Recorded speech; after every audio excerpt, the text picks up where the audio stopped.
Welcome to our community. Susie Thomas with you this morning. Welcome to a very happy new year, and we are getting it started with Sondra Wright. We're starting off right, and we're going to get organized right with Sondra Wright. Good morning. Good morning, Susie. Thanks for inviting me here. Well, we're always happy to have you, and this seemed like the perfect time of year because, we're starting fresh. It's kind of Absolutely. Nice, new outlook. And you're home, you're kind of inside more because It's winter. Yes. And we kind of look around and think, all right, let's get organized. Absolutely. Getting organized is a lot of people's New Year's resolutions. It usually makes the top 10 every year. In the organizing industry, January is actually known as Go Month, Get Organized. Is that right? So this is a perfect time to start new strategies and clear out that clutter. What are the things that people tend to say, I just have to get control of this? Like as far as specific items? Specific items that seem to be out of control. Yes. A lot of it is the memorabilia clutter. A lot of it is clothing. Paper is a big thing. Why am I holding on to all this old paperwork for so many years? When we're thinking about downsizing, when we have a lot of our younger families' memorabilia as well as our own memorabilia, things of that nature. What can you do with? Okay, let's start there. Let's go with memorabilia. You have a mug for every single thing you ever volunteered for or went to, and a T-shirt to match. Exactly. Maybe a trophy. So, what do you do with all this stuff? Okay. When I talk to clients about starting the downsizing process, first of all, I would want you to maybe not start with hard things. Okay. Because I would like you to start with opportunities rather than obstacles. And what I mean by that is, it's really hard to start diving into the photos or great-grandma's bell collection. Right. Start with something a little bit easier, such as maybe the Tupperware or the takeout containers that, are stained or don't have that matching lid to them anymore. Set yourself up with smaller expectations. And then you'll see how it does take a while to get through certain sections, and you'll build up your confidence. You'll have success, and you'll be in that right frame mind for the areas when you do get to the harder things like memorabilia. Is it thinking of particular kinds of stuff or thinking of a particular area in your house, or either one? Either one can be fine. I actually like to do areas because I feel like then I can shut the door and say, this room is done. This area is done. The basement is done. Now, to get back to what you had asked me about, how do we start with this memorabilia? Yes. One option might be to take pictures of items. Because, the memories are not in the stuff. The memories are in our head. And sometimes that's really hard and difficult for us to remember. But taking some simple photos of those things and, thinking to yourself, asking yourself a lot of questions as you're going through items. Some of my favorite questions to ask while we're decluttering and going through the downsizing process is, when was the last time I used this item? Has it been a while since you've even opened that cupboard? And what's a good amount of time to give something? What's a good shelf life? Some people are very strict and they've got a 6-month rule. I know some people have a year rule. That's really up to the person and how much space you have and whether or not the clutter is being an infringement on the type of lifestyle that you are trying to live in your home today. Some people have a lot of storage space and, it's a blessing to them that they can store a lot of things. But when it starts impeding on your daily living and maybe causing safety concerns because you're trying to maneuver around lots of boxes in a room and you don't have any place to sit anymore, or you can't eat your meals at the table because the tables are filled with stuff, that's when it's time to really take a look at how much we've kept over the years. We kind of go through seasons, don't we? There might be a year where you are president of a certain organization, and for that year, your dining room table is covered with stuff from that organization. Absolutely. But once that year is over, then you can pack it away and really probably save very little of it. Absolutely. I just read an article last night about that type of same thing. Maybe you've changed jobs and you changed jobs quickly because you had to start the new job right away. So you basically packed up your office and brought everything home, put it in a basement, and you have 6-8 bins. Well, now that you're in your new job and you're, got your feet wet and you're feeling comfortable in your new position, maybe now it's a great time to go back to those 6 or 8 bins and really whittle those down and maybe take it down to 1 or 2 bins. Yes. Before we move too long from memorabilia, is it possible to repurpose some things? And I'm thinking, take those mugs and smash them up into neat little ceramic pieces and create a mosaic. Or take those T-shirts and sew them into something that you frame. Something that is a fond memory, but we repurpose it into something that's not going to take a lot of space and even might be cute. Absolutely. There are a lot of different organizations that accept different items for crafting. Another question, I have a kind of a list of questions that I go through when I'm helping clients with, going through their items. And that is, can someone else use this item more than me? Oh, that answer is always yes. And, usually there is, because there are a lot of nonprofit organizations that help families that have maybe been through a crisis as they're starting over, and they would give anything to have 6 or 8 coffee mugs in their house. China collections, a lot of people have problems with giving away old dishware and, because nobody wants those things anymore. And maybe what you need to kind of rethink how you're disposing those, and maybe not looking to give the whole 8-piece setting to a particular person, but maybe break it up and give each niece or each granddaughter one place setting. And idea. Each niece or each grandchild would have one particular place setting. They could use the cup next to their sink to hold their jewelry in. They could use the cup in their desk drawer to hold their paper clips. And every time they open their desk drawer, they get this reminder of grandma. They could use the dinner plate for when they have guests over, and they could use it for, appetizers. And wouldn't that be neat to get out that one dinner plate that used to belong to grandma? Yes. Rather than sticking someone with 8 place settings that they're putting in their basement and they're never going to see it or use it again. Yes, I'm thinking grandma's silver.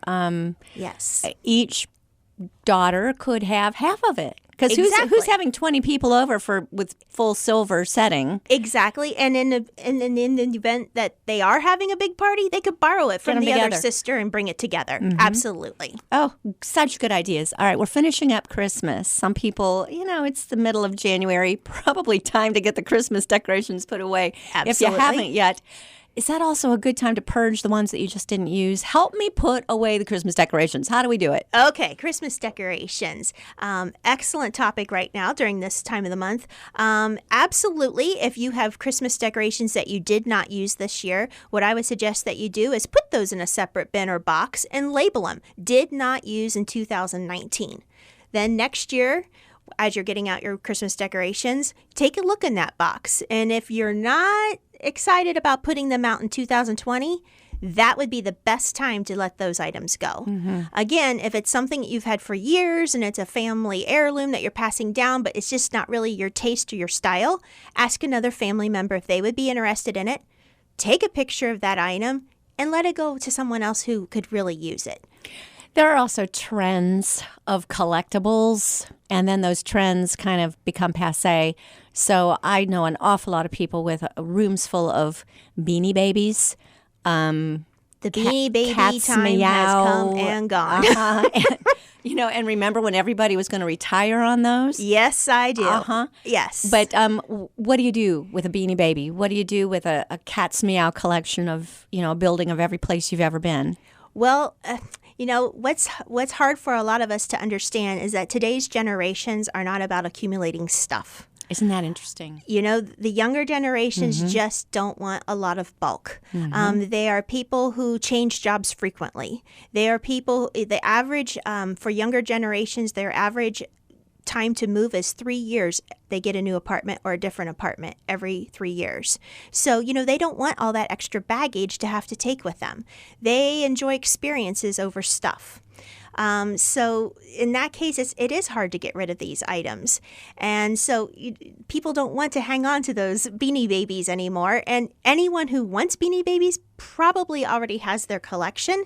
And it's really best just to give them to a charity at this point. It really is.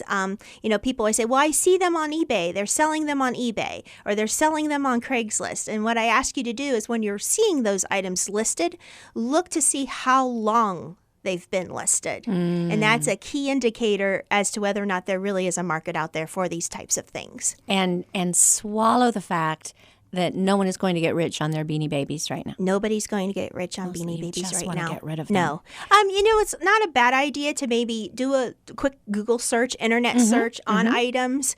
I had a client that I worked with several years ago whose mother had passed, and her mother had an extensive bell collection. Well, I come to find out after doing a research, there is like a National Bell Collector Society. So we were able to give some of those bells to this society. So things that you may not think that there is Look a want it up for them, first. maybe do a quick check and see if there's anything out there where someone may have interest in those items. You've got some original 1970s Star Wars stuff. Don't just give that away. Right. You can always look at there's antique toy stores. Yes. We have one here in Canal Fulton, Toys That Time Forgot. They're pretty packed to the gills right now. So, they're very choosy and on what they will take and accept, just because there's just not a lot being bought at this point in time. So interesting. All right. Help me out with that drawer. You know which one I'm talking about. That drawer where endless. That's it. That scary that drawer. Junk drawer. The junk drawer. Do you have one? I absolutely do. That just does my good heart. Yes, everybody has a junk drawer. I have a junk drawer. So absolutely. happy to hear that you have a junk drawer. Yes, I do have a junk drawer. Help me navigate my junk drawer. Okay. Well, for most of us, it usually falls in the kitchen, that junk drawer, or, right on the end counter, the end drawer. Mine is there too. My junk drawer contains anything from Post-it notes to paper clips to card decks to rubber bands, to old twist ties, erasers, millions screws. of pens. Yes, but here's how I keep it all contained and Yes. keep it organized. Okay, The key is to just not throw it all in the drawer. Use small containers. And what do you recommend? Like things with like things. You can use as easy as simply using Ziploc bags or empty food containers, small little butter bowls, anything that you get from the grocery store that you've used. Yogurt containers are great. Yeah, okay. Egg containers for the smaller screws. A styrofoam egg container can be used. And then, check your dollar store. The dollar store has great small storage containers that you can use inside of drawers. When someone calls you Sondra, what can we expect? First of all, no judgment, right? This gal is as nice as they come. So don't worry about, oh, no, I can't show you the underbelly of my home. Exactly. But what does a visit look like? Okay. When I get a call from a potential client, the first thing we do is talk over the phone for a few moments, and I want to see what prompted you to call me. What is it that's going on in your life? Sometimes maybe you've had a death in the family and you need help clearing out your mother's house. Or maybe, you're just overwhelmed and you just don't know where to start over years of accumulation. The first thing we're going to do is have a 1 hour phone after we talk on the phone, then we're going to have a 1 hour consult. And that is where I come out to your home and spend about 45 minutes to an hour. I want you to walk me through your home and show me what's working, what's not working. Most of the time I can tell what's not working. Yeah, pretty much. That screams. But, there's sometimes people they just want that acknowledgement that this is okay. And then we talk about different strategies of how to get started. And then from there, if you feel that our personalities match, I always feel it's important that if you're thinking about hiring a professional organizer, that you interview a couple of them, because everyone has different work strategies and styles, and it's really important for you to feel comfortable with the organizer that you use. Like I tell future clients, I'm going to be going through your drawers and your closets, and you're going to want to feel comfortable with the person that you choose. That's right.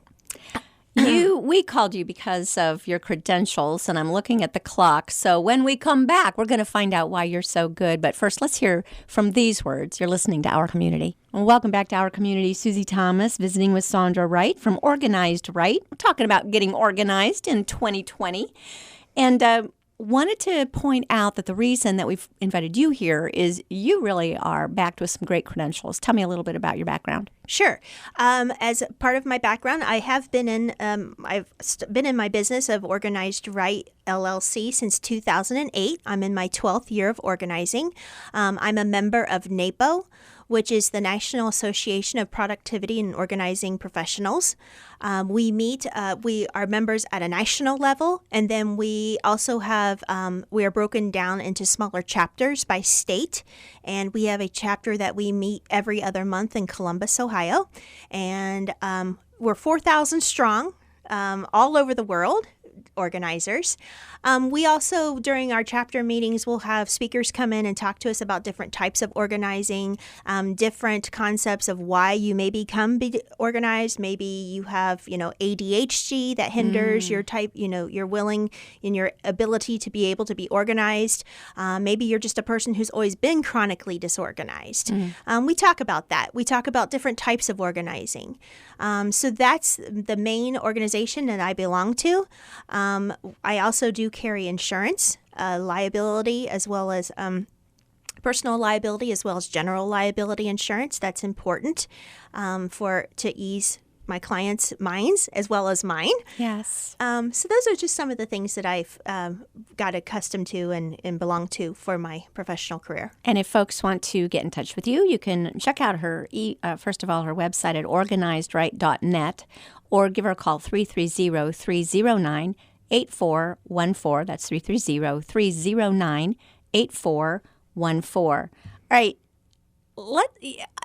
You mentioned a couple minutes ago that this new generation doesn't save anything. I've got my feelings about why that is. Okay. Because we had a generation before us that saved absolutely everything. The greatest generation, they went through the Depression. Absolutely. They did not part with anything. And for those of us who have now, those parents have now gone on and are enjoying eternity. But in the meantime, we have gone into their homes and cleaned out, for those whose parents have passed on. So that is a tough, tough job to go in and clean out your parents' grandparents' homes. Yes, when it you is. are honestly going back into the 1930s and seeing manuals for appliances that were purchased in, I'm not kidding, 1930. Exactly. Yes. It's hard and it's emotional. Yes. And it's physically exhausting. No kidding. I always tell people, prepare time. Allow yourself plenty of time to do this. It's not very realistic to think you can go in the week before you're putting a house up, grandma's house or your mother's house up for sale and think you're going to clear out and years worth of accumulation in a week. It's just not going to happen. No. You have to think about pickups for furniture and things that you may need to make arrangements for. And a lot of places are like 2 and 3 weeks out for a waiting time to get somebody to pick those items up. That's right. You are talking my language. This is just yes, we've experienced all of this. So that's my thinking, that this newer generation, they've never wanted for anything, so they don't feel this need to hang on to anything. Keeping things. To keep things. Right. There's got to be a happy medium in there somewhere.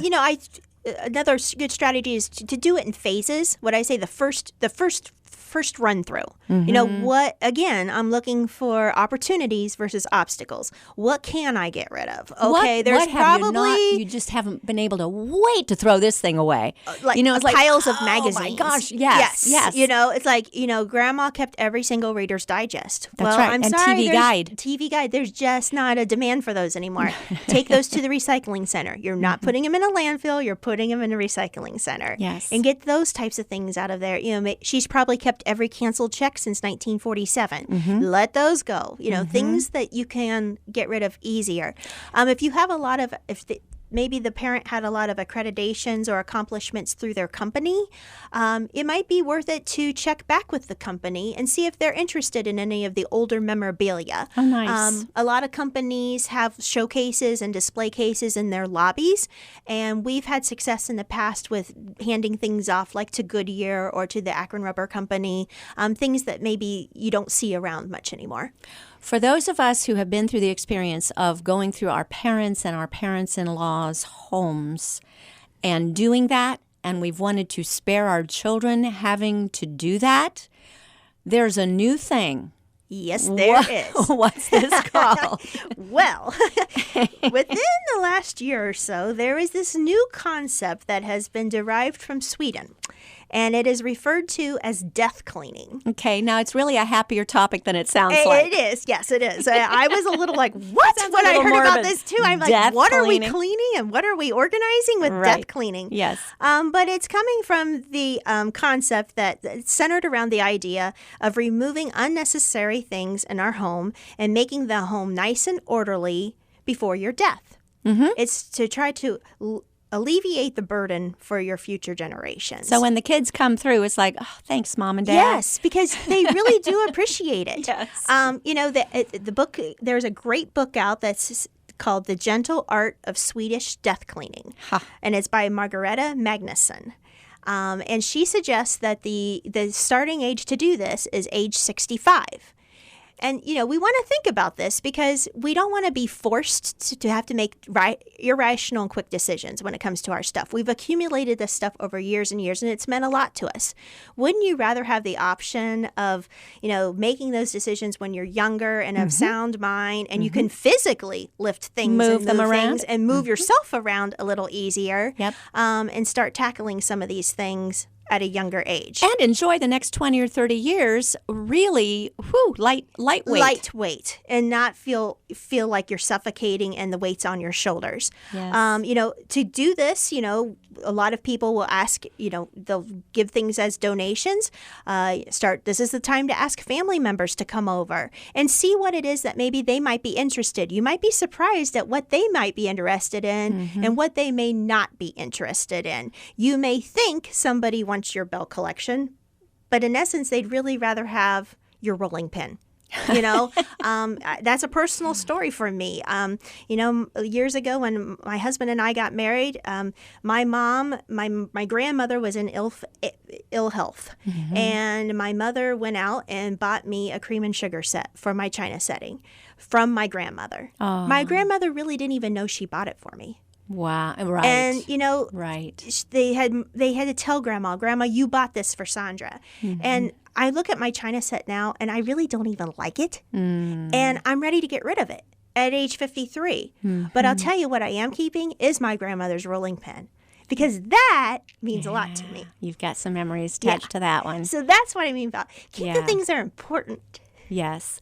And I love how I can see the emotion welling up just as you talk about the rolling pin, because I've got a spectacular rolling pin and awesome memories with my granddaughter of using it. Right. So. And to keep on going with this death cleaning, just read an article last night through social media. One of my colleagues posted it on social media about having a party as you're going through this downsizing process and inviting all of your friends and family to come over, have boxes and bags ready with the idea, tell them what you're doing and have set the things that you want to keep off to the side or to a room or to out in the garage, boxed up. But everything that's left, have your friends come in and shop your house. Have at it. You get the opportunity to tell them why these things were important to you. Nice. How you came across owning them in the first place. This particular couple was from Washington, D.C., and they held this party. And they let everyone come in and shop their house. They served mimosas.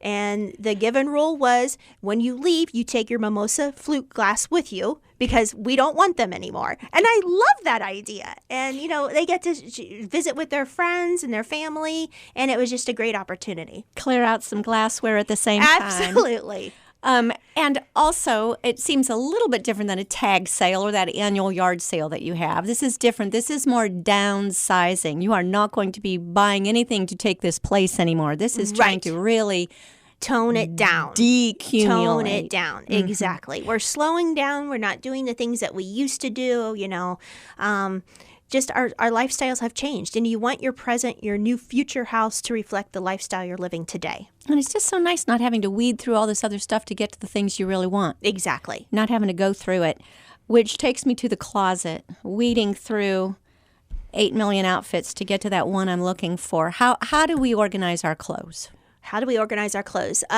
Well, I just restating what I've just stated about, you want your wardrobe to reflect the lifestyle that you're living today. Meaning maybe you have retired. And for work for 37 years, you always wear a business suit. You always wore a tie. Well, now you only wear a tie to funerals and weddings. So you could probably pare down that tie collection, things like that. Teachers are great for having lots of fun, character holiday sweatshirts. Yep. Well, I'm not a teacher anymore, so do I really need 37 sweatshirts? So those are things you want to start paring down and looking at. Storing things with like things in the closet so they're easier to find is also a good strategy. Also, what fits, what doesn't fit. You don't have to have really goal clothing. How long do you hang on to goal clothing?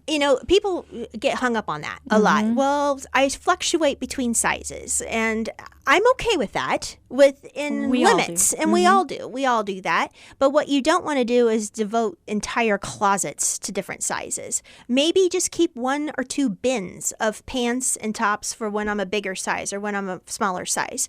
Because in reality, when we do lose that weight, we don't want to go back to those closets. We want to celebrate and go out and buy a new pair of pants. And that's just the fact. That's what we do. We don't go back because the styles change. Exactly. You might have kept the leggings and now flare legs are in style. Right. So, I wouldn't get really hung up on saving a lot of things that may not even be in style if you do lose that weight. Once you get back into them. So good. Okay, downsizing. This we're talking about, and in our closing few moments, we're talking about something very emotional. And like you've already said so wisely, start with the things you're not emotionally attached to, things you've been dying to get rid of. This is the great reason and a great excuse to go ahead and purge things that you've wanted to purge for a long, long time. But how do we, when we start getting to the things that there's just no room for all of it, trying to set a priority among things that really do have quite a bit of emotional meaning for us? With getting through those things, I would suggest that you take your time. Offer, again, to other family members and tell them why these items are really important to you. I feel like the best thing to do, again, is take some pictures of those items. Yes. And is there anyone else in these pictures, or who else was in this time of your life with you that maybe they might be interested in those items? If it's work related, accreditations and things that maybe you still know some of those people and see if they have any interest in it. Now, more than likely, they're probably working on the same type of a downsize as you are. Yes. But it is a difficult process, and just to start slow and know that it's going to take some time to get through those items. Okay. And photographs, I would think the same thing. That was the trickiest part of my parents' items. They had tons of photographs of their own travels, which meant so much to them. Nothing to me. Right. And you just feel terrible dumping boxes and boxes of beautiful photos of Switzerland, Right. How do you do that without feeling so guilty? I would say to honor and cherish that time of your parents, and maybe that's when you set aside an evening. Again, read an article just recently. A woman whose husband had passed, and she did not want her children to look through the memorabilia and the love letters that they had written over the years while he was in a service. Because she shared, quite a bit of information with her children over the years, and knew the relationship that they had. She just felt like some of those things were kind of private between her and him. Yes. So she set aside an evening, lit a fire in a fireplace, poured herself a glass of wine, and just read all those letters. And after she read them, she put each one into the fireplace. Oh, my. And it was a really cool moment. Wow. Well, you've got all kinds of ideas. Sondra Wright from Organized Right. Seriously, this gal can really help you out. Give her a call, 330-309-8414, or visit her website at organizedright, WRIGHT.net. Sondra, thank you so much for all you do in our community. Thank you very much, Susie.